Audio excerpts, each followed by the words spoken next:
कहानी की शुरुआत सोनी नाम के शख्स से होती है। वह अपना गांव छोड़कर शहर में आता है, उम्मीद के साथ कि उसे मैकेनिक का काम मिल जाएगा। दिन भर धक्के खाने के बाद जब वह एक गैरेज में नौकरी पूछने जाता है तो उसे मालूम चलता है कि जगह पहले ही भर चुकी है। यह खबर उसके लिए झटका होती है क्योंकि उसके पास कमरे का किराया देने तक के पैसे नहीं थे। लाचार होकर वह रात सड़क किनारे एक बेंच पर काटने का निश्चय करता है। थकान से चूर होने के बावजूद उसके भीतर यह भरोसा बाकी रहता है कि किसी न किसी तरह वह इस शहर में टिकने का रास्ता ढूंढ लेगा। वह बेंच पर लेटकर नींद लाने की कोशिश करता है। दूसरी ओर एक बुजुर्ग शख्स जॉर्ज अपनी कार की तरफ बढ़ रहा था।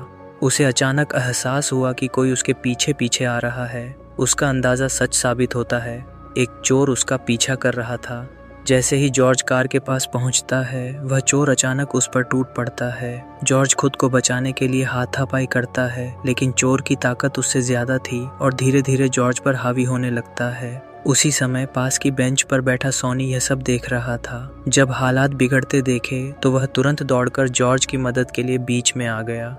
थोड़ी देर की मारपीट के बाद चोर डरकर वहां से भाग खड़ा हुआ। जॉर्ज राहत की सांस लेते हुए सोनी का शुक्रिया अदा करता है। तभी मौके पर पुलिस भी पहुंच जाती है। जॉर्ज उन्हें पूरी घटना बताता है और साफ कहता है कि अगर सोनी न होता तो उसकी जान पर बन आती। इसी बीच जॉर्ज की पत्नी लिजा भी वहां आ जाती है। वह सबको उससे मिलवाता है। लिजा बेहद खूबसूरत और कम उम्र की थी, जिसे देखकर पुलिस वाले और सोनी दोनों हैरान रह जाते हैं। जॉर्ज सोनी की मदद से इतना प्रभावित हुआ कि उसने उसका आभार जताने के लिए उसे अपने घर खाने पर बुला लिया। खाने के दौरान जॉर्ज ने सोनी से उसकी जिंदगी के बारे में जानना चाहा। सोनी ने बताया कि उसका कोई परिवार नहीं है, वह अनाथालय में पला बड़ा है और यहाँ काम की तलाश में आया है। उसने कहा कि वह मैकेनिक है और सुबह एक इंटरव्यू भी दिया था, लेकिन नौकरी उसे नहीं मिली। यह सुनकर जॉर्ज, जिसके पास खुद का गैरेज था, तुरंत कहता है कि ये तो बहुत बढ़िया है कि तुम मैकेनिक हो। मेरे गैरेज में भी एक मैकेनिक की जरूरत है, क्यों ना तुम वहीं काम शुरू कर दो। मैं तुम्हें अच्छा वेतन और रहने के लिए जगह दूंगा। सोनी की परेशानियां जैसे खत्म हो जाती हैं और वह फौरन इस ऑफर को मान लेता है। उसे उसका कमरा भी दिखा दिया जाता है, लेकिन लिजा को उसका आना अच्छा नहीं लगता। वह जॉर्ज से कहती है, क्या अब सोनी यहीं हमारे साथ रहेगा? उसकी बातें साफ इशारा कर रही थीं कि वह सोनी से सहज महसूस नहीं कर रही थी। सोनी, जिसने ये सब सुन लिया था, अंदर से आहत हुआ और सोचने लगा कि कहीं उसने जॉर्ज का प्रस्ताव मानकर गलती तो नहीं कर दी। लेकिन वह इन बातों को नज़रअंदाज करके सो गया और अगले दिन गैरेज में काम शुरू किया ताकि जॉर्ज को अपनी योग्यता दिखा सके। जॉर्ज को सोनी का लगन से काम करना बहुत भाता है। वह उसे गैरेज में कुछ अधूरे प्रोजेक्ट्स दिखाता है, जिनमें एक खास कार भी थी जिसे वह लिजा के लिए बना रहा था। सोनी उस कार को देखकर उत्साहित हो जाता है और कहता है कि वह इसे जल्द पूरा कर देगा। दिन गुजरते हैं और सोनी की मेहनत से गैरेज का काम रफ्तार पकड़ने लगता है। जॉर्ज और लिजा भी अब उससे संतुष्ट नजर आने लगते हैं। सोनी महसूस करता है कि लिजा अक्सर उस पर निगाह रखती है, लेकिन यह समझना मुश्किल होता है कि वह खुश है या नाराज।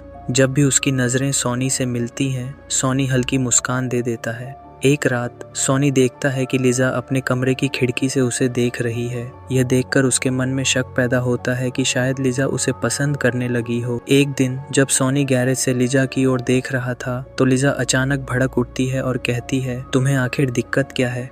मुझे बार बार क्यों घूरते रहते हो? वह सख्ती से चेतावनी देती है कि अगर उसने दोबारा ऐसा किया तो वह उसे नौकरी से निकलवा देगी। सोनी शांति से जवाब देता है, मैं यह काम छोड़ना नहीं चाहता, लेकिन जब तक मैं यहाँ हूँ तुम्हें देखे बिना नहीं रह पाऊंगा क्योंकि तुम बेहद खूबसूरत हो। फिर वह सवाल करता है, इतनी सुंदर होने के बावजूद तुमने जॉर्ज जैसे बुजुर्ग से शादी क्यों की? यह सुनकर लिजा चौंक जाती है, मगर कुछ कहे बिना वहां से चली जाती है। सोनी देर तक उसके बारे में सोचता रहता है। उस रात डिनर के समय जॉर्ज सोनी से कहता है कि वह किचन से वाइन ग्लास ले आए।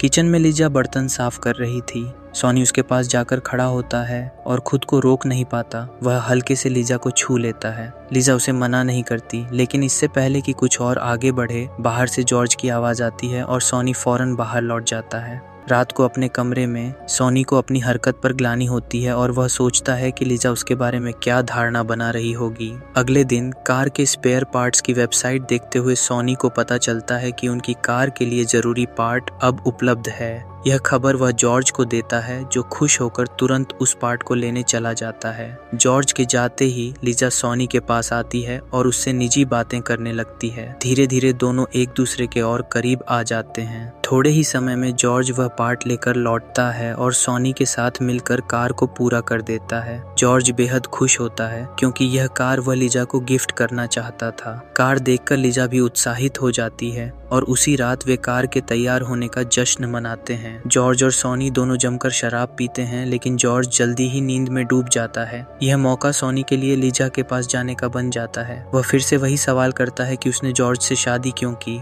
लिजा आखिरकार मान लेती है और बताती है कि उसने जॉर्ज की दौलत के लिए शादी की थी, लेकिन सॉनी के आने के बाद उसका मन बदल गया है और अब वह उसी के साथ रहना चाहती है। यह सुनकर सॉनी खुशी से झूम उठता है। अगले दिन जॉर्ज सॉनी को अपनी कीमती जमीन दिखाने ले जाता है, जिसकी कीमत हाईवे बनने से जल्दी ही दोगुनी होने वाली थी। जॉर्ज का प्लान था कि वह वहां एक रेसिंग ट्रैक बनाएगा और इससे बहुत पैसा कमाएगा। सॉनी यह सब सुनकर प्रभावित हो जाता है और लिजा को भी यह बात बताता है। लिजा को पता चलता है कि जॉर्ज उससे भी ज्यादा अमीर है जितना उसने सोचा था, लेकिन वह जॉर्ज के साथ लंबी जिंदगी नहीं बिताना चाहती थी। उसे उसकी दौलत चाहिए थी, लेकिन जिंदगी सॉनी के साथ गुजारना चाहती थी। दोनों मिलकर जॉर्ज को रास्ते से हटाने की योजना बनाने लगते हैं। सॉनी ने अपने गैरेज के अनुभव का इस्तेमाल करते हुए एक जाल तैयार किया। उसने गैरेज की पुली के साथ एक ट्रैक्टर जोड़ा और ऐसा सेट किया कि लीवर खींचते ही ट्रैक्टर नीचे गिर जाएगा, जिससे नीचे वाला व्यक्ति गंभीर रूप से घायल हो सकता था।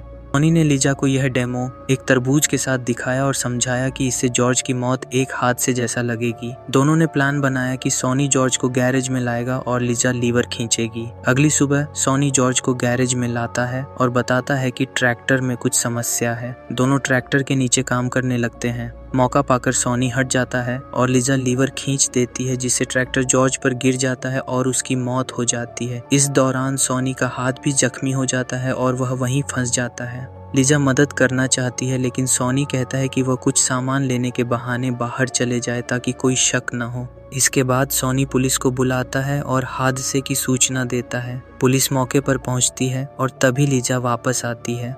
वह नाटक करती है जैसे उसे अभी जॉर्ज की मौत का पता चला हो, लेकिन उसकी ओवर एक्टिंग और खाली हाथ लौटने से डिटेक्टिव को शक होता है। वे तुरंत जांच शुरू कर देते हैं। शुरू में यह हादसा ही लगता है, लेकिन धीरे धीरे मामला मर्डर की ओर मुड़ने लगता है। सॉनी से पूछताछ होती है और वह आत्मविश्वास के साथ अपनी कहानी बताता है कि लीवर खराब था, जिससे ट्रैक्टर गिर गया। पुलिस को उसकी बात पूरी तरह भरोसेमंद नहीं लगती, लेकिन पर्याप्त सबूत न होने के कारण सॉनी को छोड़ दिया जाता है। जॉर्ज के अंतिम संस्कार के बाद सॉनी और लिजा साथ रहने लगते हैं और जॉर्ज के रेसिंग ट्रैक के प्लान पर काम शुरू करते हैं। हाईवे बनने से उनकी जमीन की कीमत दोगुनी हो जाती है और रेसिंग ट्रैक भी पूरा हो जाता है। इसके साथ ही वे बहुत अमीर बन जाते हैं। एक दिन लिजा बताती है कि वह गर्भवती है।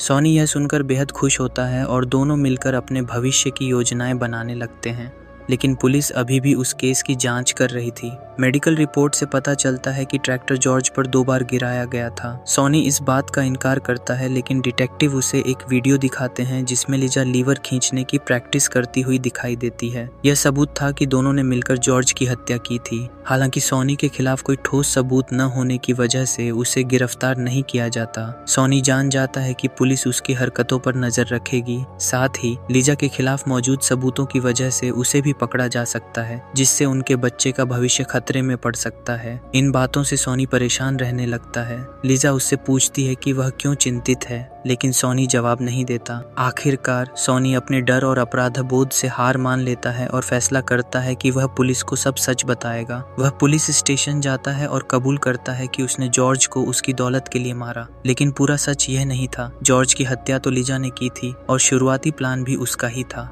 सॉनी लिजा को बचाने के लिए सारा इल्जाम अपने सिर ले लेता है ताकि लिजा और उसका बच्चा सुरक्षित रहें और भविष्य अच्छा हो।